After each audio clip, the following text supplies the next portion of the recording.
Paz e graça de nosso Senhor Jesus Cristo seja com todos os meus prezados irmãos e irmãs. É com muita satisfação que mais uma vez damos início de novo à palestra da parábola dos três convites. É uma parábola que tem muitas aplicações e é de muita importância para nós, adventistas do sétimo dia, povo de Deus dos últimos dias. Dentro dessa parábola a gente vai ver como a história do passado ela se repete em nossos dias, e se a gente quiser ver o futuro, devemos olhar para o passado. O passado é um espelho pelo qual a gente vê o futuro. E nós iremos nesse momento pedir as bênçãos do Senhor, iremos orar para que possamos receber a unção do Espírito Santo, para que não venhamos falar nossas palavras, mas sim as palavras do Mestre. Oremos ao Senhor nosso Deus. Senhor nosso Deus, nosso Pai, Criador dos céus e da terra, engrandecido é o Santo de Israel. Obrigado, meu Deus, por tudo. Abençoe-me neste momento, conceda-me graça e sabedoria, para poder, Senhor Deus, transmitir a Tua palavra ao Teu povo, à Tua igreja, para que Teu povo que hoje se chama Adventista do sétimo dia, venha ser despertado, venha comprar o óleo, venha encher suas botijas e venha assim se preparar para dar o alto clamor do terceiro anjo. Abençoe-me, segundo a Tua misericórdia, Senhor Deus, em nome de Jesus. Amém. Paz e graça de nosso Deus seja com todos os meus prezados irmãos. Irmãos, com muita alegria e satisfação que transmito essa palavra ao povo de Deus, e eu convido os meus irmãos que acessem o meu canal, e ali está disponível bastante material importante para o nosso despertamento, para a nossa advertência. São mensagens que vêm nos trazendo uma revelação da vontade de Deus. Nesse momento nós iremos ler o livro de 1 Coríntios, capítulo 10, como introdução da mensagem da parábola dos três convites. Ora, irmãos, não quero que ignoreis que nossos pais estiveram todos debaixo da nuvem e todos passaram pelo mar. E todos foram batizados em Moisés, na nuvem e no mar. E todos comeram de uma mesma comida espiritual. E beberam todos de uma mesma bebida espiritual, porque bebiam da pedra espiritual que os seguia, e a pedra era Cristo. Mas Deus não se agradou da maior parte deles, por isso foram prostrados no deserto. E estas coisas foram-nos feitas em figura, para que não cobicemos as coisas más, como eles cobiçaram. Não vos façais, pois, idólatras, como alguns deles, conforme está escrito: o povo assentou-se a comer e a beber, e levantou-se para folgar. E não nos prostituamos como algum deles fizeram, e caíram num dia 23.000.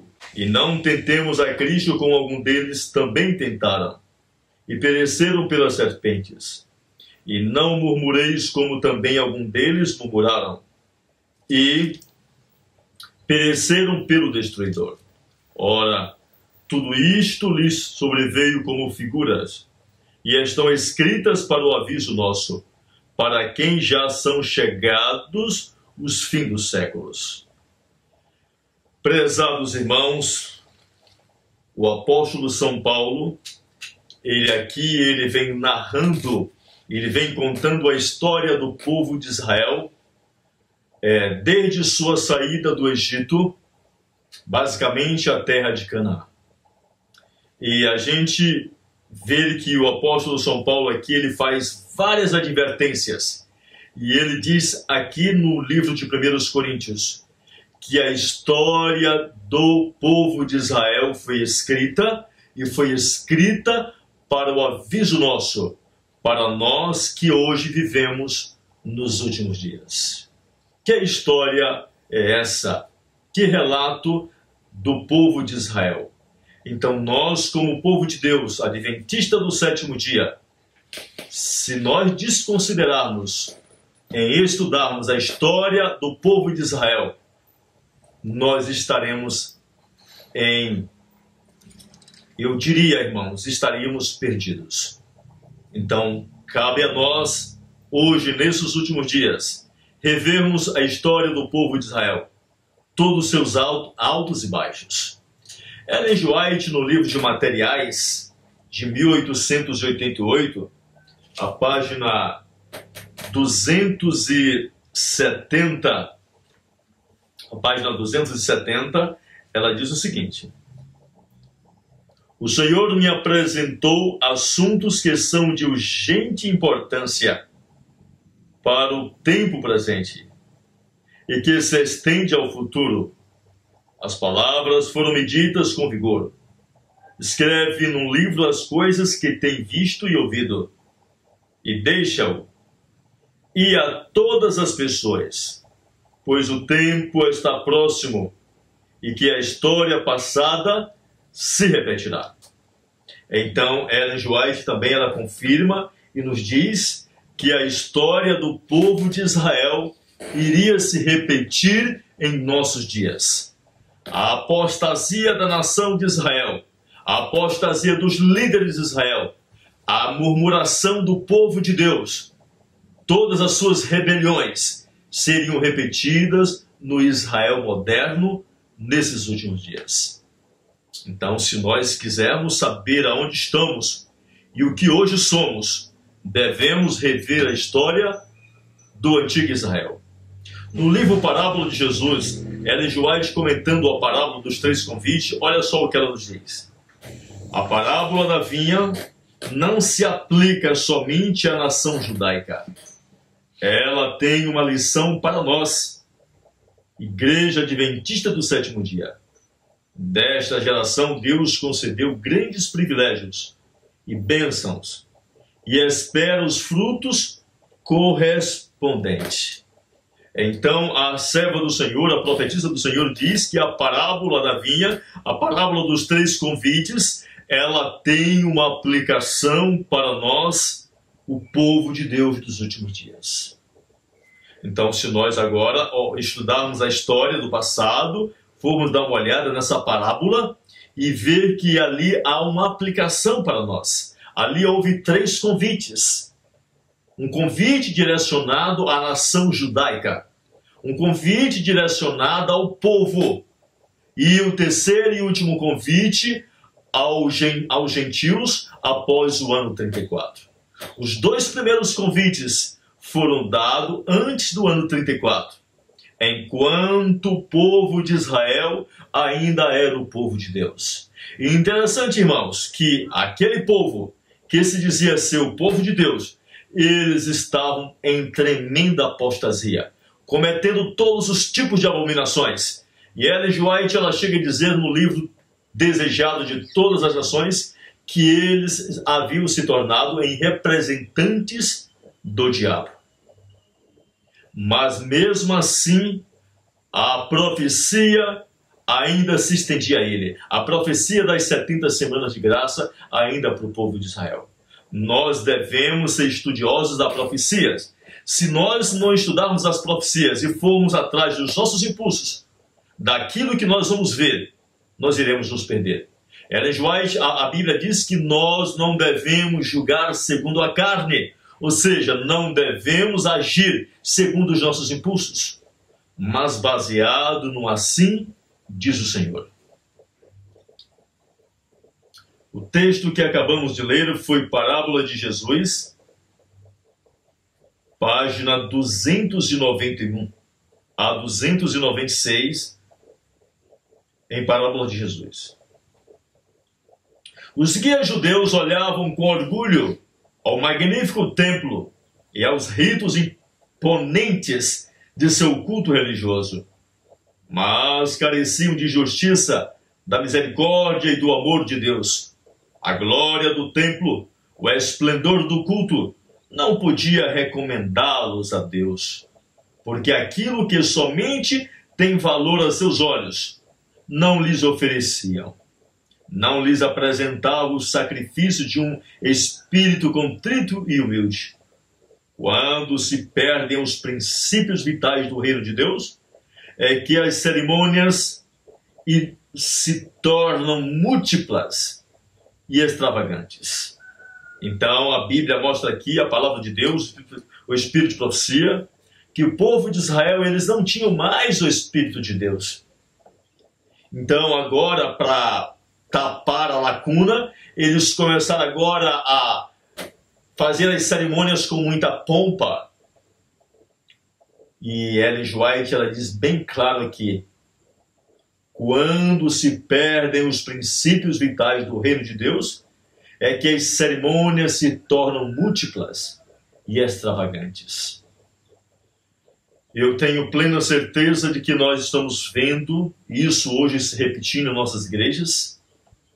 Festanças, cerimônias extravagantes para levar o povo a pensar que é obra do Espírito Santo de Deus. Mas é obra de um outro espírito, que é obra do espírito de Satanás.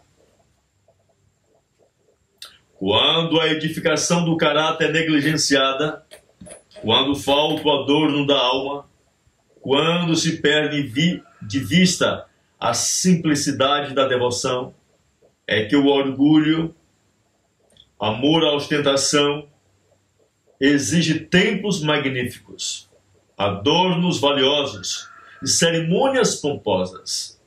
Deus não é honrado por nada disso. Porém, não lhes é aceitável uma religião da moda que consiste em cerimônias, pretensão e ostentação. Em cultos tais, os mensageiros celestes não tomam parte. Então a palavra de Deus é bem clara em mostrar que Deus não estava mais entre aquela nação.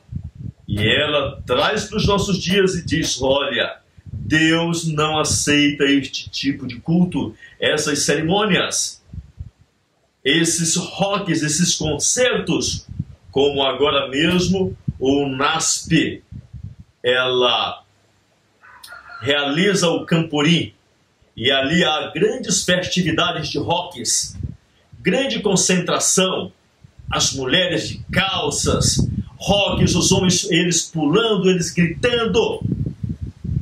Ellen G. White, ela diz que aquilo ali é espírito de demônios que opera sinais. Isso ali é um cumprimento de Apocalipse, capítulo 16, versos 14. Ellen G. White, ela diz que ali seria um cumprimento daquilo que aconteceu em Indiana, certo? É uma repetição do passado em nossos dias. Parábola de Jesus, página 297.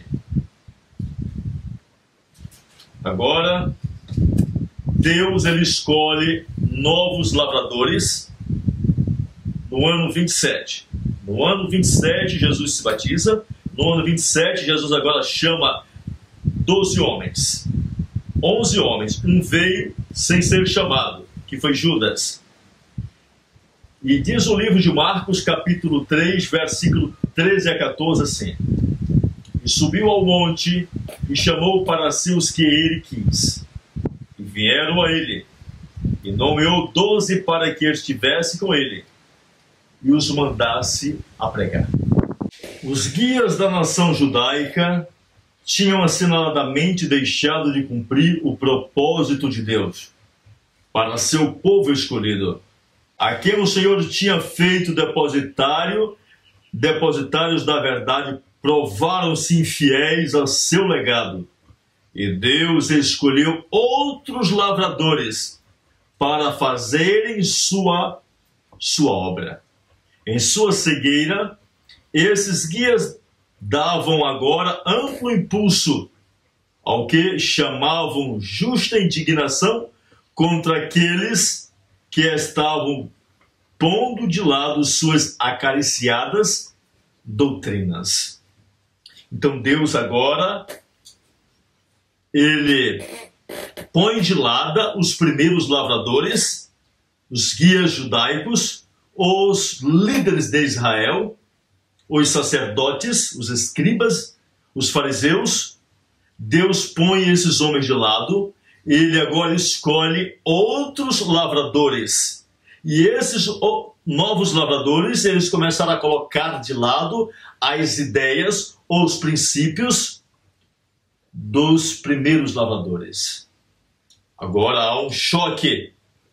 Mesmo dentro do período das 70 semanas, Deus agora chama um grupo de homens para assumir o lugar dos líderes de Israel. A Bíblia chama de odres novos. Os homens que Deus havia chamado no ano 27, eles eram odres novos. Os líderes de Israel, eles eram odres apodrecidos. Odres apodrecidos. E Deus não podia mais colocar vinho novo naqueles odres. Eles não iriam suportar. E Deus agora escolheu novos lavradores para cumprir com o papel que aqueles homens não haviam cumprido. Eles não haviam se santificado pela verdade, eles não haviam transmitido a verdade, eles não tinham preparado um povo para a chegada do Messias.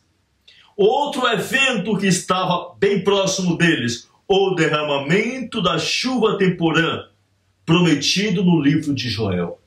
Todos esses eventos eram desconhecidos para a nação judaica, era desconhecida para o povo de Deus. Por quê? Porque os líderes, eles impediam o povo de ter conhecimento dessas verdades.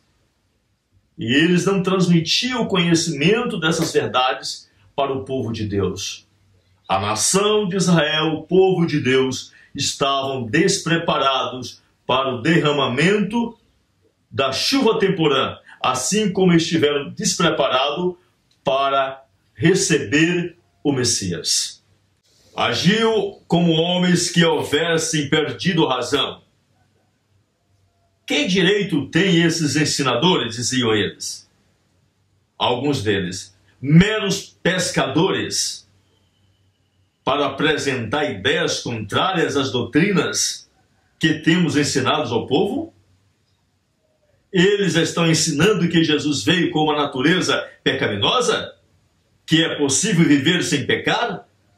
Eles dizem que não devemos comer carne?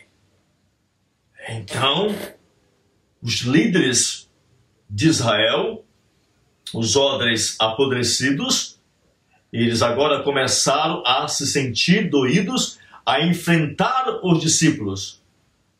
E diziam a eles estão ensinando, estão pregando mensagens que vai contra os nossos princípios. Não é para ser pregada essas mensagens dentro das igrejas. Não devemos usar a mensagem dos profetas. Não devemos pregar o espírito de profecia. Eles estão dizendo que não podemos mais comer carne, que quem come carne não vai receber a chuva serôdia, a chuva temporã. Parece que a gente hoje vê as palavras dos líderes de Israel soando em nossos dias. Parece não, a gente consegue ver todos os sábados, quarta e aos domingos em nossos cultos. Estando determinados a suprimir o ensino dessas ideias, aprisionavam os que o estavam apresentando. Atos dos Apóstolos, páginas 78 a 79. Então eles estavam determinados a suprimir, a abafar qualquer movimento reformatório dentro de Israel. Qualquer ensinamento que divergisse com os ensinamentos deles. Eles estavam decididos a prender, a disciplinar, a excluir qualquer pessoa que se levantasse e dissesse: Jesus Cristo veio com uma natureza pecaminosa. Jesus Cristo tem as mesmas tendências iguais a nós. Jesus Cristo herdou uma natureza pecaminosa como a nossa. Nós olhamos como os líderes de Israel tinham se tornado representantes de Satanás. Os líderes judeus imaginavam-se demasiado sábios, eram teólogos, tinham feito 4 anos, 5 anos de faculdade, tinham estudado na Universidade de Andrews. Os líderes judeus imaginavam-se demasiado sábios para necessitar de instrução, demasiado justos para necessitar de salvação e demasiado honrados para necessitar da honra que vem de Cristo. O Salvador afastou-se deles para outorgar a outros lavradores os privilégios de que tinham abusado e a obra que havia negligenciado. Deus agora afastou-se daqueles homens e fez uma transferência de privilégios e de deveres que eles haviam negligenciado. O privilégio de pregar a mensagem de salvação, a mensagem que iria preparar um povo para receber a chuva temporã, os privilégios ou o dever de levar essa mensagem, eles haviam negligenciado. E Deus faz uma transferência. Deus agora chama homens simples, homens iletrados, não porque fosse iletrado, não, mas é porque aqueles homens, eles não tinham sido manipulados por meio de uma escola. Aqueles homens estavam com uma mente pura, aqueles homens estavam com uma mente receptiva para aceitar a palavra de Deus.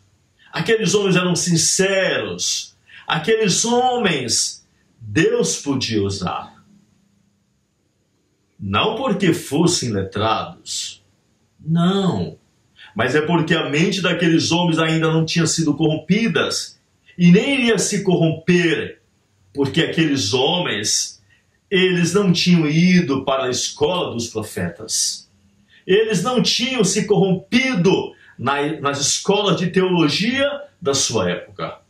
E Deus agora chama homens que não tinham passado por esse tipo de corrupção mental para receber a mensagem e para transmitir a mensagem, para levar uma mensagem de preparação para o povo de Deus, para darem o segundo e terceiro convite a 2 povos. A glória de Deus tinha de ser revelada e sua palavra confirmada. O reino de Cristo tinha de ser estabelecido no mundo. A salvação de Deus tinha que se tornar conhecida nas cidades do deserto. E os discípulos foram chamados para fazer a obra que os líderes judaicos deixaram de fazer. Que obra? A obra de preparar aquele povo, a obra de transmitir uma mensagem que iria despertar o seu povo, iria preparar o povo para o grande derramamento do Espírito Santo.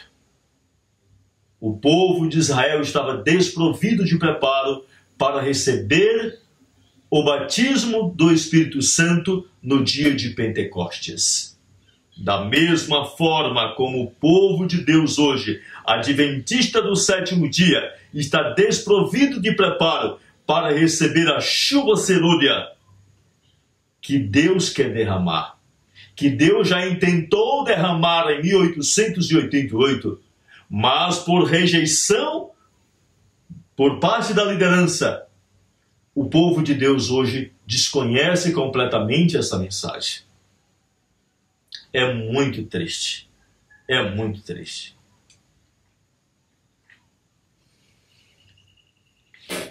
Atos dos Apóstolos, página 16. Para a tarefa de levar avante sua obra, Cristo não escolheu os doutos ou eloquentes do sinédrio judaico ou do poder de Roma.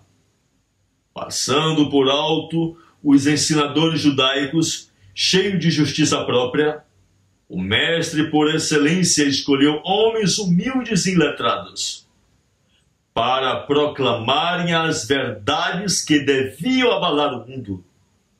Ele se propôs preparar e educar esses homens para dirigente de sua igreja. Então Deus trabalhou dessa forma. Deus não escolheu aquele povo daquela época, os grandes líderes. Não porque Deus fosse partidarista. Não. Deus havia dado 70 semanas, 490 anos de graça para aquele povo se arrependerem. E ele diz: 70 semanas estão cortados para vocês, para trazerem a justiça eterna, para fazer cessar o pecado e a transgressão. Mas eles aumentaram e multiplicaram a transgressão e não cumpriram com os propósitos de Deus. E basicamente quase todos os israelitas desconheciam por completo a profecia das 70 semanas de Daniel do capítulo 9. Da mesma forma como hoje a nossa igreja, basicamente quase todos desconhecem por completo as doutrinas, os princípios, as profecias para os nossos dias. Eles, por sua vez, os discípulos deviam educar outros e enviá-los com a mensagem evangélica para que pudesse ter sucesso em sua obra. Deviam eles receber o poder do Espírito Santo. Não pelo poder humano ou humana sabedoria devia o Evangelho ser proclamado, mas pelo poder de Deus. Por 3 anos e meio estiveram os discípulos sob a direção do maior professor que o mundo já conheceu. Por associação e contato pessoal, Cristo preparou-os para seu serviço. Dia a dia caminhavam a seu lado, conversando com ele, ouvindo suas palavras de ânimo aos cansados. Foi na ordenança dos 12 que se deram os primeiros passos na organização da igreja, que depois da partida de Cristo devia levar avante sua obra na terra.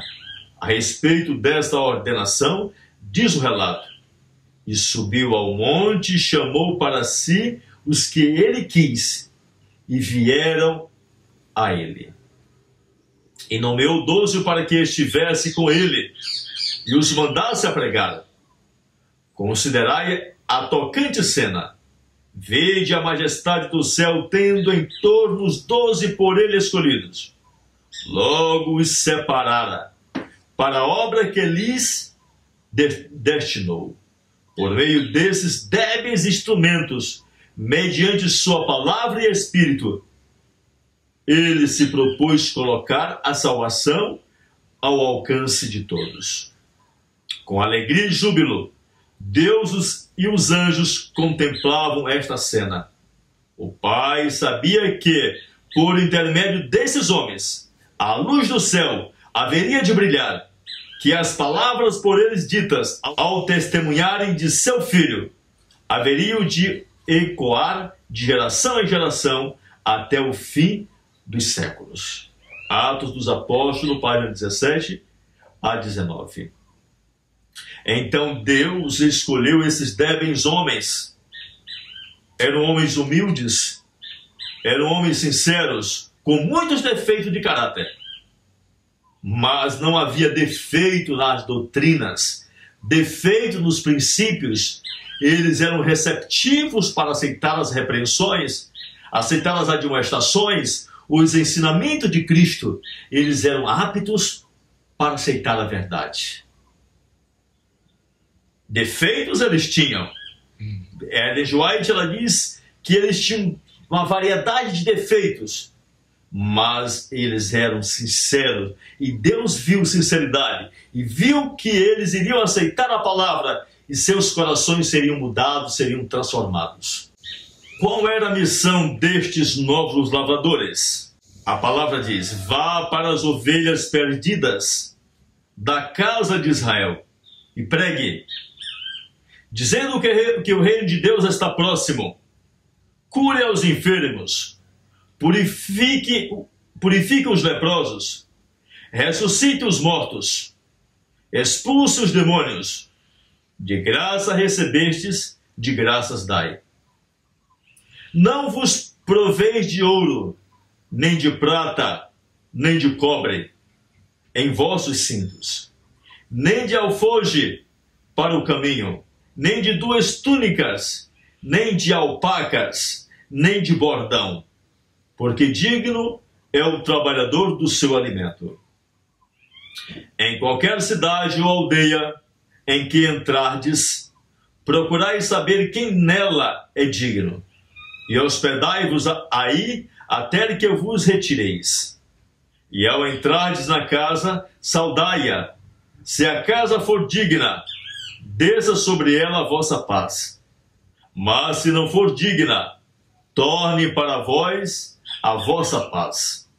E se ninguém vos receber, nem ouvir as vossas palavras, saindo daquela casa ou daquela cidade, sacudir o pó dos vossos pés.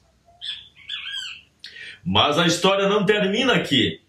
Jesus ainda está falando aos seus discípulos: eis que eu vos envio como ovelhas ao meio de lobos. Espere um minuto. Verso 5 disse para não ir aos caminhos dos gentios, não às cidades dos samaritanos, mas às ovelhas perdidas da casa de Israel. Se lhes é ordenado irem como ovelhas no meio de lobos, aonde então são encontrados esses lobos? Se eles não devem ir aos gentios e aos samaritanos, sede, portanto, prudentes como as serpentes e gentil como a pomba. Mas desconfie de homens gentios, samaritanos, não é o que diz. Mas cuidem quanto a homens. Quais homens? Porque eles vos entregarão aos sinédrios e vos aceitarão nas suas sinagogas. Essa era uma sinagoga judaica, uma igreja judaica. Se quiser ver assim, acautelai-vos dos meus, pois eles vos entregarão aos seus conselhos. Eu suponho que nos dias de hoje diríamos simplesmente a uma comissão de igreja ou de associação, que se reuniria e discutiria os problemas relacionados a você como indivíduo, porque você está pregando algo que eles não gostam que sejam pregado. Isso tira deles a segurança, e eles irão açoitá-los como resultado disso. Nas suas sinagogas, atentem para a transição aqui. E eles irão açoitá-los como resultado disso. Nas suas sinagogas, atendem para a transição aqui, que acontece dentro da igreja organizada. Agora no verso 18 é mostrado de onde vem a perseguição de fato e o que resulta dela. E por minha causa sereis levado à presença dos governadores e dos reis, para lhes servir de testemunho, a eles e aos gentios. Quem vos trará? Se você fosse trazido à presença do conselho, você era então açoitado na sinagoga. Mas você ainda não daria ouvidos. Então, eles vos entregarão nas mãos de governadores e reis, por amor ao meu nome. Atentem para a última parte do verso 18, para um testemunho contra eles e contra os gentios. Note que não são os gentios que estão expondo ao mundo. É o seu próprio povo. Aqueles que abraçaram a verdade um dia, mas se tornaram contra ela, estes se tornam os piores inimigos da igreja. Pois não foi exatamente o que disse o profeta, que temos mais a temer do que vem de dentro do que de fora? Não é verdade? Não é verdade então que são duas as perseguições que vêm ao fiel rebanho de Deus? Uma que de fato ajuda a revelar o caráter. Uma que de uma maneira faz com que a decisão seja tomada. Uma que prova as pessoas. Essa é a que vem de dentro da igreja. Não é isso que Jesus disse no mesmo capítulo. Só que dos versos depois, do verso 33. Atentem para o que ele diz, especialmente no verso 34. Mas qualquer que me negar diante dos homens, também eu o negarei diante do meu Pai, que estás nos céus.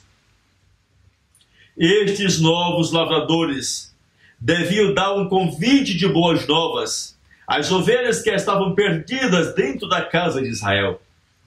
Com o Antigo Testamento nas mãos, as ovelhas da casa de Israel estavam cegas e sendo conduzidas por cegos. O que tinham se tornado a casa de Israel? Um covil de lobos.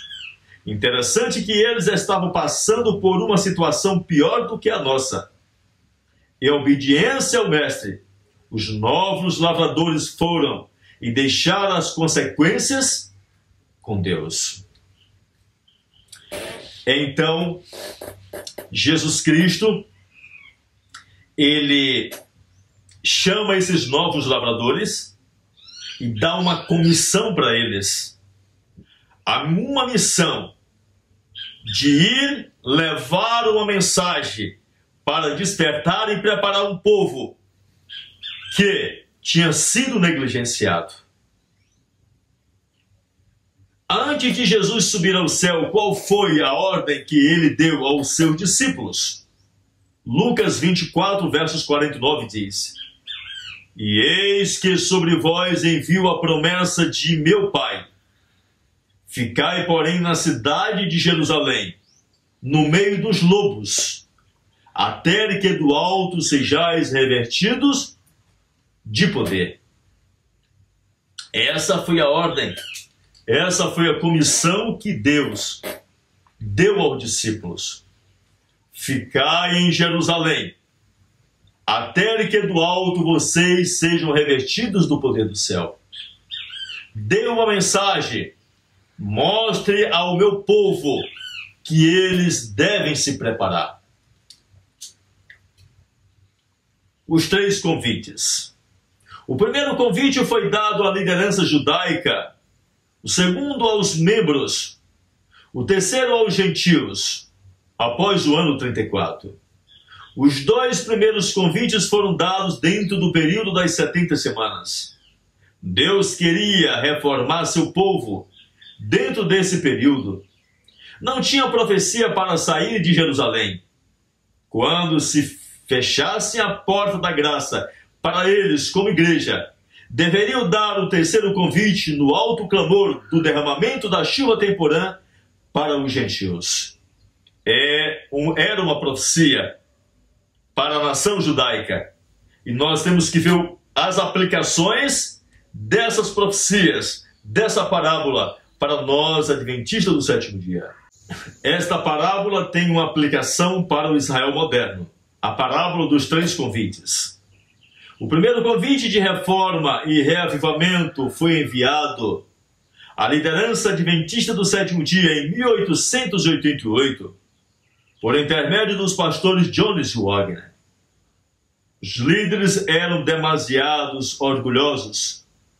Deus estendeu um segundo convite ao povo. Até o decreto dominical estará sendo dado este segundo convite.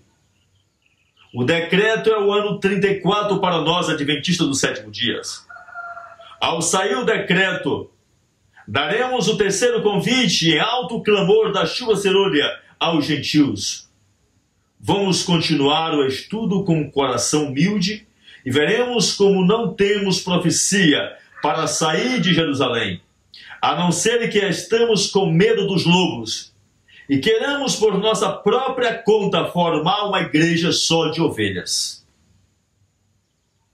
Hoje nós estamos vendo muitas facções, muitos movimentos. O que acontece é medo de ir para o meio dos lobos, medo de enfrentar os lobos, covardia. Outra é falsa compreensão das profecias. O convite para o banquete foi transmitido pelos discípulos de Cristo. Nosso Senhor enviou os 12 e depois os 70, proclamando que era chegado o reino de Deus. E convidando os homens a arrepender-se e crerem no Evangelho. O convite não foi atendido. Porém, os convidados para irem à festa não compareceram. Ellen G. White, ela diz aqui em Parábola de Jesus que o primeiro convite para aquela festa foi levado primeiramente aos líderes judaicos. Mas o convite não foi atendido, não foi aceito. Mais tarde, os servos foram enviados com a mensagem: eis que tenho o meu jantar preparado, os meus bois e cevados já mortos, e tudo já pronto. Vinde às bodas. Mateus 22:4. Esta foi a mensagem levada à nação judaica depois da crucifixão de Cristo. Mas a nação, que se arrogava de ser o povo peculiar de Deus, rejeitou o Evangelho a eles levado no poder do Espírito Santo. Parábola de Jesus, página 308. O convite para o banquete foi dado primeiramente ao povo judeu, ao povo que foram escolhidos para ser professor e guia entre os homens. Prestemos bem atenção, vou reler o texto. O convite para o banquete foi dado primeiramente ao povo judeu, ao povo que fora escolhido para ser professor e guia entre os homens. Aqui nós olhamos o primeiro convite estendido aos líderes de Israel, aos professores, diz o livro Parábola de Jesus. Ela continua: ao povo em cujas mãos estavam os escritos proféticos que prediziam o advento de Cristo, e a quem fora confiado o serviço simbólico que prefigurava a sua missão. Tivesse os sacerdotes e o povo atendido ao convite, ter-se-ia unido aos mensageiros de Cristo para estender ao mundo o convite do Evangelho. A verdade foi-lhe enviada para que a comunicasse a outros, excusando-se ao convite. Foi este enviado aos pobres, aleijados, mancos e cegos, publicanos e pecadores. Aceitaram o convite. Quando o convite do Evangelho é dirigido aos gentios, continua o mesmo plano de trabalho. A mensagem deve ser proclamada primeiramente pelos caminhos, aos homens que têm parte ativa no trabalho do mundo, aos mestres e guia do povo. Nós olhamos como Deus aqui, ele traça um paralelo para os nossos dias.